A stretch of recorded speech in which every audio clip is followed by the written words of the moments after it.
স্বাগতম সবাইকে। আশা করছি সবাই ভালো আছেন, সুস্থ আছেন।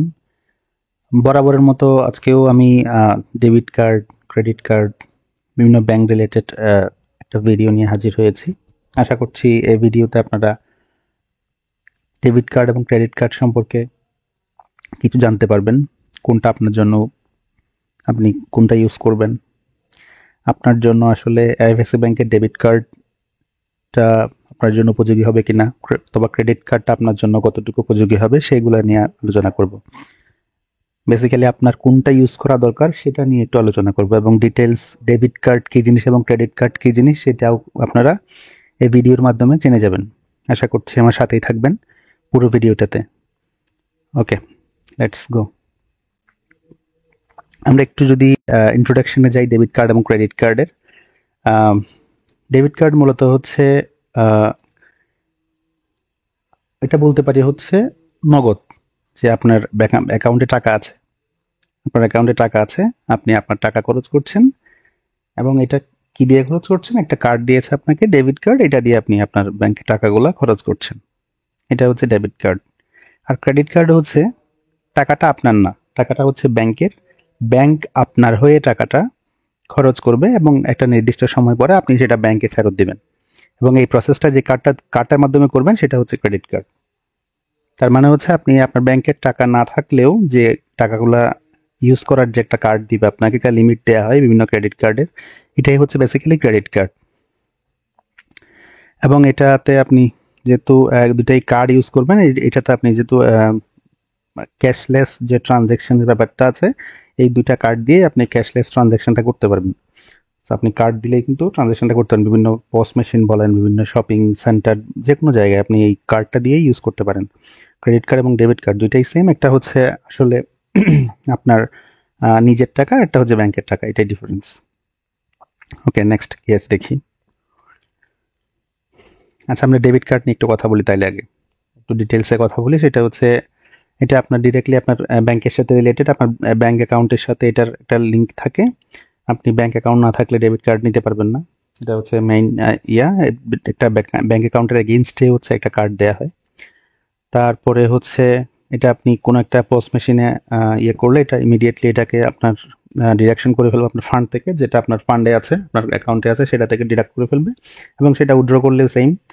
তারপরে হচ্ছে আপনার এখানে কোনো ইন্টারেস্ট দিতে হয় না, যেহেতু নিজের টাকা নিজেই খরচ করছেন, সো এখানে কোনো ইন্টারেস্টের ব্যাপার নাই, কিছুই নাই, এবং কোনো ঋণ সুবিধাও এখানে করতে পারবেন না।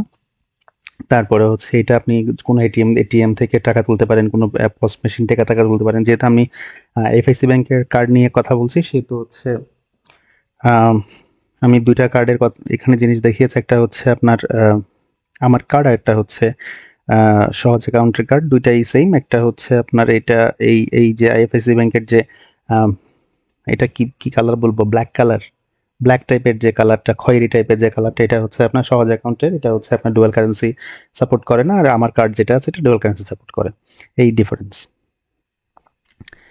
এরপরে চলে যাই, সেটা হচ্ছে ক্রেডিট কার্ডের ডিটেলসটা জানি। আমরা তখন জানলাম হচ্ছে ডেবিট কার্ড কি জিনিস, এখন দেখি হচ্ছে ক্রেডিট কার্ড আসলে কি জিনিসটা কি। ওকে, আপনাকে যেটা লিমিট দেয়া হবে, একটা একটা কার্ডে যে একটা লিমিট দেওয়া হবে, ব্যাংক আপনাকে ধরে দিল যে ব্যাংক আপনার জন্য 2 লাখ টাকা পর্যন্ত, আপনাকে 2 লাখ টাকা লিমিটের একটা ক্রেডিট কার্ড দিল। তার মানে ব্যাংক আপনার জন্য 2 লাখ টাকা পর্যন্ত দায় নিবে, মানে আপনার উপর সে 2 লাখ টাকা পর্যন্ত ভরসা করছে। সে আপনি ওই কার্ডটা দিয়ে ব্যাংকের টাকা 2 লাখ টাকা পর্যন্ত খরচ করতে পারবেন। একটা নির্দিষ্ট যে অ্যামাউন্টটা দেয়, 2 লাখ, 3 লাখ, 5 লাখ, 10 লাখ, যাই দেয়, ওই কার্ডটা দিয়ে আপনি ওই অ্যামাউন্টটা পর্যন্ত, ওই ম্যাক্সিমাম ওই অ্যামাউন্টটা খরচ করতে পারবেন, এবং নির্দিষ্ট একটা মেয়াদ শেষে, সেটা সাধারণত 45 দিনের হয়, 15 থেকে 45 দিন, এই এই সময়ের মধ্যে আপনি এটা আবার পরিশোধ করে দিবেন। সেটা বিকাশে দেওয়া যায়, সেটা ব্যাংকের মাধ্যমে দেওয়া যায়, অনেক সিস্টেম আছে দেওয়ার। ওকে, এবং এটা পরেও দিতে পারেন, কিন্তু এটা যখন পরে চলে যাবে তখন এটা হচ্ছে আপনার ইন্টারেস্ট দিতে হবে। ইন্টারেস্টের ওখানে আপনি ইনস্টলমেন্টে যেতে পারেন, অনেক অনেক সিস্টেম আছে ক্রেডিট কার্ডে।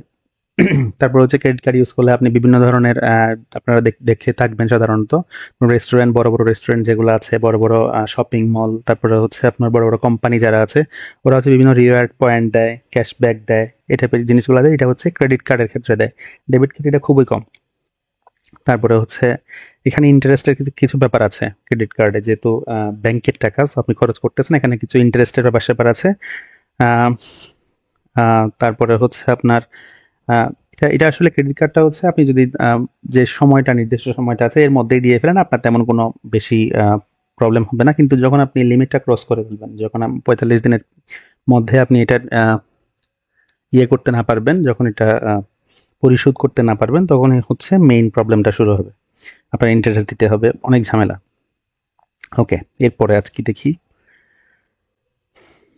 আচ্ছা, ডেবিট কার্ডের অ্যাডভান্টেজেস গুলো একটু বলি। ডেবিট কার্ডের অনেক অ্যাডভান্টেজেস আছে, মানে হচ্ছে সুযোগ সুবিধা আছে, সেগুলো হচ্ছে খুব ইজিলি, এটা যেহেতু আপনার নিজের টাকা, সো এটা খুব ইজিলি ডেবিট কার্ডটা ইউজ করতে পারবেন যে কোনো জায়গায়। এখানে কোনো ঋণের কোনো ব্যাপার সেবার নাই, কোনো ইন্টারেস্টের কোনো ব্যাপার সেবার নাই। তারপরে যে কোনো সময় যে কোনোভাবে আপনি ট্রানজাকশন করতে পারবেন, যে কোনোভাবে বলতে পোস্ট মেশিন থেকেও করতে পারবেন, তারপর এটিএম থেকেও করতে পারবেন, আপনি যেভাবে ইচ্ছা করতে পারবেন ইউজটা, যেহেতু আপনার এটা আপনার টাকা, আপনি যেভাবে ইচ্ছা ওইভাবে খরচ করতে পারবেন, কোনো ইন্টারেস্ট নাই, কোনো কিচ্ছু নাই। কিন্তু যেটা ক্রেডিট কার্ড আছে সেখানে হচ্ছে আপনাকে একটু বুঝে শুনে খরচ করতে হবে। এগুলো অ্যাডভান্টেজের কথা বলছি। অ্যাডভান্টেজ গুলো হচ্ছে আপনার যে টাইম লিমিট দেয়, ওই টাইম লিমিটের মধ্যে আপনি আপনার ইচ্ছা মতো খরচ করতে পারবেন, এটা কোনো প্রবলেম হবে না। তারপরে হচ্ছে রিওয়ার্ড পয়েন্টে আগেই বলছি, বিভিন্ন ক্যাশব্যাক দেয়, রিওয়ার্ড পয়েন্ট দেয় বিভিন্ন পার্সেসের ক্ষেত্রে। তারপরে হচ্ছে বিভিন্ন অফার দেয়, ইএমআই যদি আপনি করতে চান আপনাকে ক্রেডিট কার্ড দিয়েই করতে হবে। আপনাকে বিভিন্ন ইএমআই সুবিধা দেয়, যে এখন আপনি একটা ফ্রিজ কিনবেন, ফ্রিজের দাম হচ্ছে 1 লাখ টাকা, সো আপনি এটাকে চাইলে ইএমআই দিয়ে কিনতে পারবেন, ইনস্টলমেন্টে দিতে পারবেন, এবং যেটা আপনার ক্রেডিট কার্ড লাগবে। তারপরে হচ্ছে আপনার বিভিন্ন ট্রাভেল এজেন্সি গুজায়ান আপনি ইয়ে করবেন। তারপরে আপনার বিভিন্ন বড় বড় কোম্পানির যারা হচ্ছে কিছু ফেসিলিটিস দেয় এই ক্রেডিট কার্ড থাকলে। তারপরে হচ্ছে আমরা কিছু ড্রব্যাকস দেখি। ডেবিট কার্ডের কিছু ড্রব্যাকস আছে, এখানে কিছু লিমিটেশন আছে, আপনার ব্যাংক অ্যাকাউন্টে যদি টাকা না থাকে আপনি ইউজ করতে পারবেন না। তারপরে হচ্ছে এখানে ক্রেডিট বাকিতে ইয়ে করার কোনো সুযোগ নাই। তারপরে হচ্ছে এখানে অল্প দেয়, বিভিন্ন কার্ড আছে যেগুলোতে দেয়ও না, কিন্তু এই বিভিন্ন কার্ডে হচ্ছে বেসড অন দা ব্যাংকের কিছু রিকোয়ারমেন্ট থাকে, এগুলো ফিল আপ হলে কিছু রিওয়ার্ড পয়েন্ট দেয় কিছু কিছু ক্ষেত্রে। তারপরে হচ্ছে এখানে কোনো ইমার্জেন্সি ক্রেডিটের সুযোগ নেই, এটা হচ্ছে আপনার ডেবিট কার্ড ক্ষেত্রে। কিন্তু বলে রাখা ভালো যে আইএফআইসি ব্যাংকে কিছু কিছু সুবিধা নেওয়া যায়, সেটা যদি আপনার যদি আমার কার্ড হয় আপনাকে কিছু সুবিধা দেয়। আপনার যদি ক্রেডিট নাও থাকে, আপনার যদি ব্যাংকে ব্যালেন্স নাও থাকে, আপনি যদি অ্যাপ্লাই করেন আপনাকে একটা লিমিট ওরা ডেবিট কার্ডেই দিয়ে দেয়, এটা হচ্ছে আইএফআইসি ক্ষেত্রে। বাট অন্যান্য যে ব্যাংকগুলো আছে সেগুলো হচ্ছে এটা সুবিধাটা দেয় না, কিন্তু এটা আপনাকে অ্যাপ্লাই করতে হবে। তারপরে হচ্ছে যদি আমি ক্রেডিট কার্ডের কিছু ড্রব্যাকস দেখি, এখানে অনেক ইন্টারেস্ট রেটটা অনেক হাই। যদি আমি আগেই বলেছি, যদি 45 দিনের পরে চলে যায় ইন্টারেস্ট রেটটা অনেক হাই, যেটা আপনাকে বহন করতে হবে। তারপরে এখানে হচ্ছে একটা অ্যানুয়াল ফি দিতে হয়, যেটা হচ্ছে আপনার ডেবিট কার্ডের চেয়ে বেশি, 2,000, 4,000, 5,000, 10,000 টাকাও দিতে হয়। এটা ডিপেন্ড করে হচ্ছে আপনি কোন ধরনের ক্রেডিট কার্ডটা নিচ্ছেন তার উপরে। তারপরে হচ্ছে আপনার বিভিন্ন ক্রেডিট কার্ডে যে ইয়াগুলা হয়, অ্যানুয়াল ফিটা হয়, এটা আবার অনেক ক্ষেত্রে হচ্ছে আপনার ইয়া করে দেওয়া হয়, বিভিন্ন পয়েন্টস যোগ হয় ইয়ার ক্ষেত্রে। আপনার যখন আপনি কোনো কিছু পারচেস করবেন কিছু পয়েন্ট যোগ হয়, এবং কিছু কিছু ব্যাংক আছে দেখবেন হচ্ছে কিছু ট্রানজেকশনের উপর ডিপেন্ড করে, যেমন 18টা ট্রানজেকশন হলে আপনাকে অ্যানুয়াল ফিটা অফ করে দিবে বা ওয়েভ করে দিবে। আবার কিছু কিছু ক্ষেত্রে হচ্ছে রিওয়ার্ড পয়েন্ট যোগ হয়, এই রিওয়ার্ড পয়েন্টের উপর ভিত্তি করে আপনাকে অ্যানুয়াল ফিটা কিছুটা ইয়ে করা যায়, মকুফ করা যায়। এগুলাই ড্রব্যাকস থেকে এবার যাই হচ্ছে আপনার আচ্ছা বেস্ট সিচুয়েশন গুলো একটু দেখি। Ideal for daily spending small, আপনি যখন হচ্ছে এটা হচ্ছে ডেবিট কার্ডের জন্য, আপনার যেগুলো স্মল পার্সেস আছে সেগুলোর ক্ষেত্রে আপনি বেস্ট হচ্ছে আপনি ডেবিট কার্ডটি ইউজ করবেন। আপনি যদি চান যে আপনি কোনো ঋণ করবেন না, আপনি কোনো কোনো ঝামেলায় জড়াবেন না, সো আপনার জন্য ডেবিট কার্ডটা হচ্ছে পারফেক্ট। তারপর হচ্ছে এটিএম পোস্ট ট্রানজেকশনের জন্য পারফেক্ট। তারপর হচ্ছে আসলে যারা চায় না যে তাদের যা আছে তার থেকেও তারা বেশি এক্সপেন্স করবে, তাহলে সেক্ষেত্রে আমি বলবো যে এটা ডেবিট কার্ডটা হচ্ছে তাদের জন্য খুবই উপযোগী, যারা একদম সহজ সরল মানুষ, যারা হচ্ছে ঝামেলায় জড়াতে চায় না, এদের জন্য ডেবিট কার্ডটা পারফেক্ট। আর আপনি যদি ক্রেডিট কার্ড নেন তাহলে হচ্ছে আপনি যদি রিওয়ার্ড পয়েন্ট চান, ক্যাশব্যাক চান কোনো একটা পার্সেজের ক্ষেত্রে, সেক্ষেত্রে আপনাকে ক্রেডিট কার্ড নিতে হবে। তারপরে যে আপনি বড় অ্যামাউন্টের পার্চেস করতে চান, যেমন সেটা হচ্ছে ইএমআই লাগবে আপনার, যেমন আপনার কাছে টাকা নাই যে আপনি ইএমআই তে নিবেন, একটা 2 লাখ টাকার একটা আইফোন নেবেন, তাহলে আপনাকে তো আপনার তো এত ক্যাশ নাই, তাহলে কি করবেন? তাহলে ইনস্টলমেন্টে নিতে হবে, ইএমআই তে যেতে হবে, আপনাকে ক্রেডিট কার্ড লাগবে সেক্ষেত্রে। তারপর হচ্ছে আপনার যদি ক্রেডিট হিস্ট্রি, তারপর ইমপ্রুভ ক্রেডিট স্কোর, এগুলোর জন্য আপনার এই ক্রেডিট কার্ড উপযোগী আর কি, লাগবে। তারপর হচ্ছে যখন আপনার একদম টাকা নাই, কোথাও কোনো একদম আটকে গেছেন, কোথাও ব্যাংকে নাই, কোথাও নাই, কোনো ফ্রেন্ডের কাছে পাচ্ছেন না, সেক্ষেত্রে আপনাকে ইমার্জেন্সি যে এক্সপেন্সটা, আপনাকে কিন্তু ক্রেডিট কার্ড হেল্প করবে। আপনার ইমিডিয়েট, এটা হচ্ছে খুবই ইমার্জেন্সি বেসিসে আপনার খুবই টাকার প্রয়োজন, আপনার কোথাও টাকা নাই, আপনার ব্যাংকে নাই, আপনার আত্মীয় স্বজন কারো কাছে টাকা পাচ্ছেন না, সো এটা ক্রেডিট কার্ডের একটা খুব ভালো একটা মাধ্যম, যেটা হচ্ছে আপনি ইমার্জেন্সি সলিউশন করতে পারেন। এটাই। তারপরে যদি আমি কস্ট কম্প্যারিজনের ক্ষেত্রে যাই, আমি যদি কস্টটা কম্প্যারিজন করি, ডেবিট কার্ডে হচ্ছে কোনো ইন্টারেস্ট নাই, ডেbt নাই, কোনো ঋণ নাই, কিন্তু ক্রেডিট কার্ডের ক্ষেত্রে ইন্টারেস্ট আছে। তারপরে ইন্টারেস্ট আছে হচ্ছে আনপেইড ব্যালেন্সের ক্ষেত্রে। তারপর হচ্ছে এটিএম উইথড্রলের ক্ষেত্রে কিছু কিছু ক্ষেত্রে আইসিসি ব্যাংকে তো কোনো চার্জ নাই, কিন্তু আপনি যদি ক্রেডিট কার্ড দিয়ে এটিএম থেকে টাকা তোলেন, একটা বড় অ্যামাউন্টের একটা চার্জ কাটে, যেটা হচ্ছে অনেক বেশি। সো এটা আর ডেবিট কার্ডটা হচ্ছে আপনি আউটসাইড ইউজ করতে পারবেন না।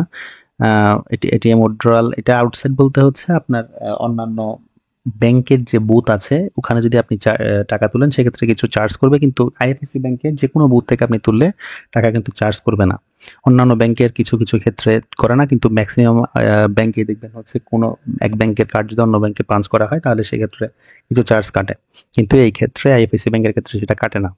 তারপর হচ্ছে আপনাকে ক্যাশ অ্যাডভান্স ফি দিতে হবে ক্রেডিট কার্ডের ক্ষেত্রে, অ্যানুয়াল ফি দিতে হবে, লেট পেমেন্ট ফি দিতে হবে, ইন্টারেস্ট দিতে হবে, এগুলো হচ্ছে আপনার কস্ট কম্প্যারিজন। মানে ক্রেডিট কার্ডে একটু কস্টটা বেশি, যেহেতু ফেসিলিটিও বেশি, তো কস্টটা একটু বেশি। এবার আসি হচ্ছে আপনি কোনটা ইউজ করবেন, লাস্ট ওয়ান, আপনি কোনটা ইউজ করবেন, সেটা হচ্ছে আপনি আপনি যদি ফান্ডের অ্যাক্সেস করতে চান, আপনার যদি ডিরেক্ট ফান্ডের অ্যাক্সেস থাকে, আপনি অ্যাভয়েড করতে চাচ্ছেন আপনার ঋণকে, আপনি কন্ট্রোল করতে যাচ্ছেন আপনার স্প্যান্ডকে, সেক্ষেত্রে আপনি মানে আপনার কন্ট্রোলে থাকবে, আপনার খরচটা সম্পূর্ণ আপনার কন্ট্রোলে থাকবে। আপনার যদি সেটা মনে হয় আপনি খুব সহজ সরল ঝামেলা জড়াতে চান না, এই ধরনের কেউ যদি হয়ে থাকেন, তাহলে আপনার জন্য হচ্ছে ডেবিট কার্ডটা পারফেক্ট। এবং ক্রেডিট কার্ড কখন ইউজ করবেন? যদি আপনি রিওয়ার্ড পয়েন্ট চান, ক্যাশব্যাক চান, ফ্লেক্সিবিলিটি চান, কোনো এক ঝামেলায় পড়লে আপনি উদ্ধার হবেন, বা কোনো তেমন যদি ইমার্জেন্সি, মাঝে মাঝে ইমার্জেন্সি টাকার প্রয়োজন হয়, বড় বড় পারচেজ করতে প্রয়োজন হয়, সেক্ষেত্রে হচ্ছে আপনার ক্রেডিট কার্ডটা আমি আপনার প্রেফার করব, আপনার ক্রেডিট কার্ডটা দরকার আছে। সো এগুলাই ছিল হচ্ছে আজকের ইয়া। যদি আপনাদের ভালো লেগে থাকে, একটু ভালো লেগে থাকে, তাহলে লাইক দিতে পারেন, শেয়ার করতে পারেন, সাবস্ক্রাইব করতে পারেন, যেহেতু আমি নতুন এই এই সেক্টরে, এই কন্টেন্ট ক্রিয়েশন সেক্টরে, আপনাদের চাইলে আমাকে সাবস্ক্রাইব করতে পারেন, পাশে থাকতে পারেন। অনেক ধন্যবাদ। Thank you.